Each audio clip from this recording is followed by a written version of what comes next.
You know, folks, checking the time here. Okay. Jonathan83X asked me to talk about something that I didn't even really consider that much, but when you think about it, it does kind of make sense that maybe we should talk about it. I mean, as much as we don't like being criticized for telling people how we feel about a certain head writer named Ian Flynn,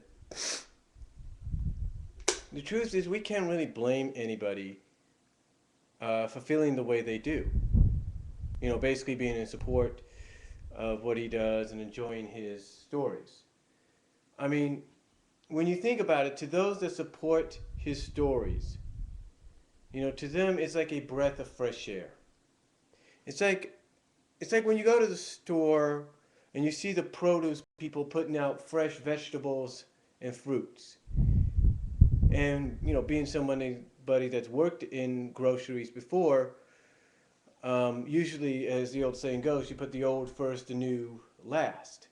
But that's not always the thing because when they see fresh produce, they want to go and get the fresh on top or in the back, you know, instead of getting what's up front. And that's basically to the people that support Ian, that's how they look at it with him. They look at him as being, they look at his stories basically as being that fresh produce that's just been put out. Like that fresh piece of French bread that's just been baked and it's been announced over the intercom that it's ready to be bought and purchased. Basically, it's basically his stories to them in the past years, a few years or so, have been a refreshing, you know, change of pace. Now, true, some of them don't like, some of them, now, true, they don't, there are some stories they don't agree on. I mean, I give you that. I give you that. There are some stories they wouldn't agree on. Like, I know some didn't agree with 222, and some did.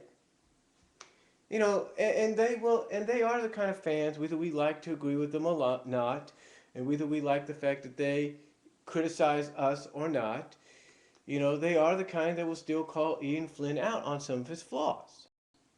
And they have done that.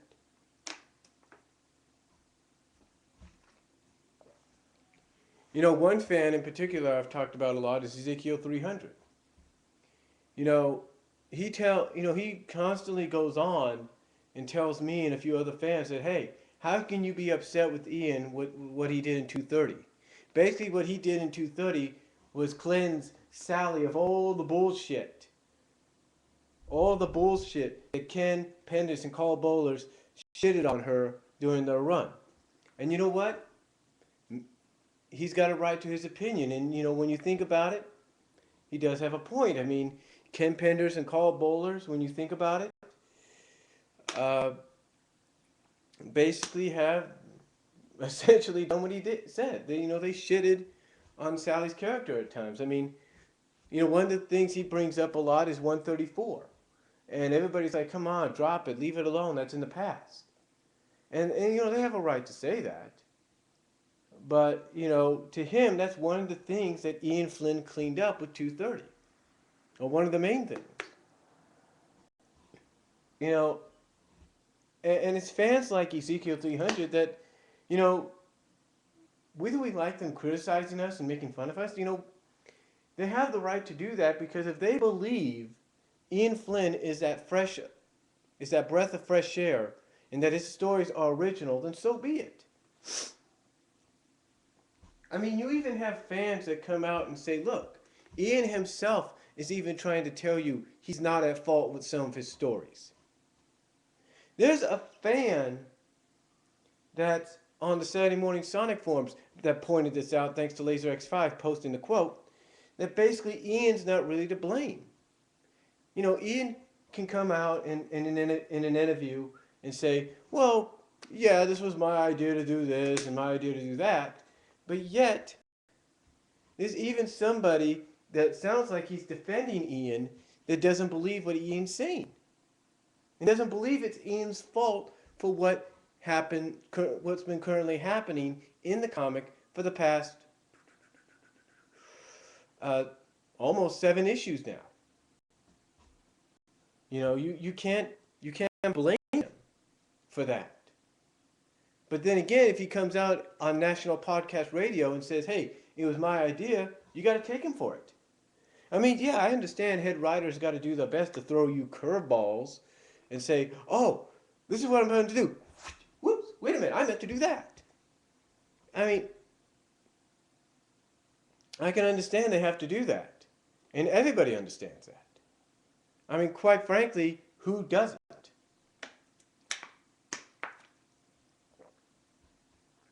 Who doesn't, honestly? I mean, the way I look at it, I'm a fan of Ian Flynn's work. I am. I mean, I agree. I admit I don't agree with some of the things he's done. I admit that. I mean, I admit I don't like what he's done with Sally. I'm questionable about what the situation with Antoine.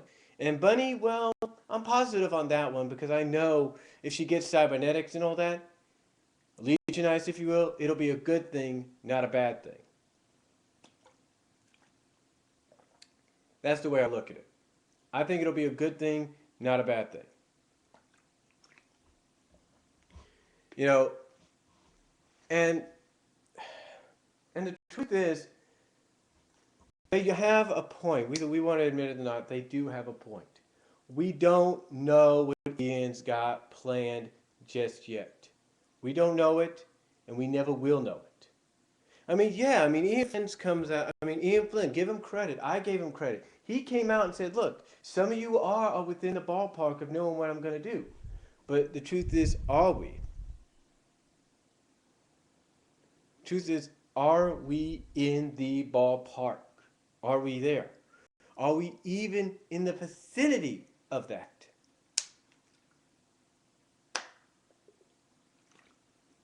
We don't know. You see, we can say, we could, we who criticize his work, we could say whatever, but we got to give credit to those that defend him because they have a right to defend him. And the reason they criticize us, call us names and everything, is because of the fact that to them, we're not giving Ian a chance, and we should, right? Yeah, we should give any head writer of any comic book a chance. But here's the reason why a lot of us criticize it. Some of us will come out and say some of the things he's done just doesn't make sense. Some of us will come out and say, well, he could have done it this way. It would have made more sense. I just don't see the logic, or I don't see the logic in this. I don't see the logic in that. And there are those that, and believe it or not, there are those that defend Ian, and those that are against him that are in mutual agreement. They'll say, hey, you want to believe that? That's fine. That's your choice. Go ahead. I'm cool with it. But this is how I feel. And again, I can understand how people feel either way. When I say I'm middle grounded, I know a lot of people won't believe it, and they have a right to not believe it. But if I wasn't middle grounded, let me give you an example. If I wasn't middle grounded,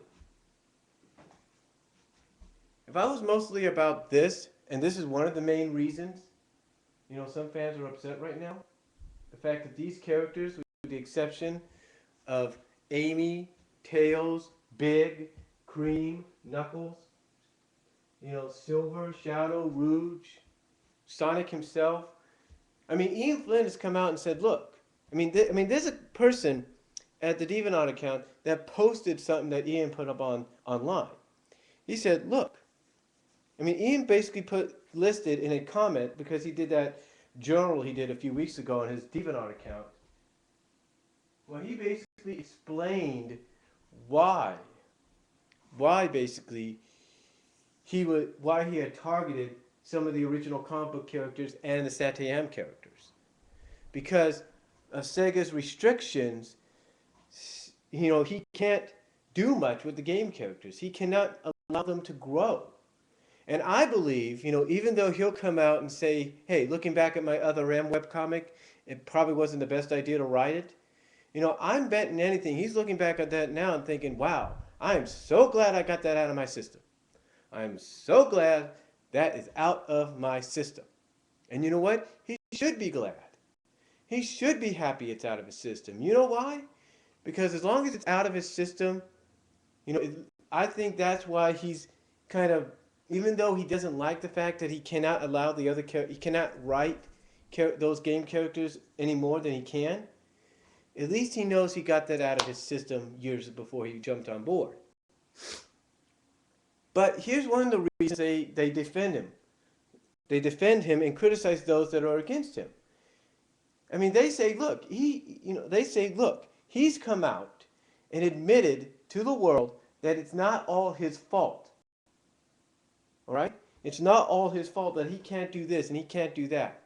And that he's even come out and vocally has stated through text, audio, and maybe video that he doesn't like what Sega's doing. He doesn't like the restrictions because he can't allow the other characters to grow. And you know what? I have to agree with him on that, because if you're writing a comic book or a novel or anything, I mean, for example, let me see if I can find something here. Yeah, it's mostly all kids' books. Here we go. This is a very old book that my family has had for generations. But let's say you're writing something like this. Okay? Let's say you're writing something like this. And you're told, and you know the only way this is going to sell is if you give all the characters development, but you're told, oh, by the way, there are certain characters in the book you can't do. I mean, one person stated on their DeviantArt account, one person on this journal that LaserX5 quoted in the Saturday Morning Sonic forums, this one person pretty much in their mind figured, oh, as soon as Ian got hired on board, Sega said, okay, this is what you can't do. This is what you won't do. This is what you have to do. Basically, in this person's mind, they looked at Ian Flynn as somebody that's like, this person in their mind, in this journal that LaserX5 provided, basically looks at what Ian Flynn did with other M, and in their mind thinks Sega probably heard about that, said, okay, Archie Comics, give this guy, do you know of this Ian Flynn? They're probably, in Archie Comics, it's like, oh yeah, he's kind of like works for us behind the scenes. He's going to be our next head writer. Oh, well, give him the head writing job now. That's pretty much how he looks at it from his mind. That Sega wanted Ian to have that job right away, so that it would be like, okay, Ian, you got the other M thing out of your system, hopefully, but you're not going to pull that crap here.